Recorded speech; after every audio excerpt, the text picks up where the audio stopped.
আবারও নতুন আগুন গ্রাস করছে লস অ্যাঞ্জেলেসকে।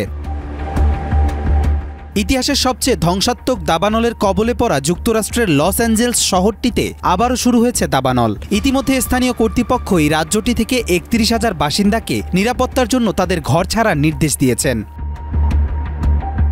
স্থানীয় সময় বুধবার বিকেলে লস অ্যাঞ্জেলেস শহরের প্রায় ৪৫ মাইল উত্তর পশ্চিমে কাস্টেইক লেকের কাছে দাবানলের সূত্রপাত হলেও বাতাস ও শুষ্ক আবহাওয়ার কারণে আগুন কয়েক ঘন্টার মধ্যে শিয়া বাটার ও ভিটামিন ই সমৃদ্ধ lily glam beauty soap. Lily, always beautiful.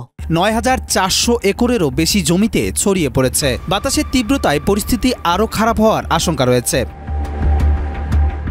বাসিন্দার মধ্যে যারা বিভিন্ন আশ্রয়কেন্দ্রে আশ্রয় নিয়েছেন তাদের জন্য পর্যাপ্ত খাবার, পানি ও অন্যান্য জরুরি উপকরণ সরবরাহ করা হয়েছে। এছাড়া স্থানীয় হাসপাতালগুলোতেও আগুনের কারণে আহতদের জন্য প্রস্তুতি নেওয়া হয়েছে। কর্তৃপক্ষ নাগরিকদের আরও সতর্ক থাকতেও নিরাপদ স্থানে সরে যেতে আহ্বান জানিয়েছেন।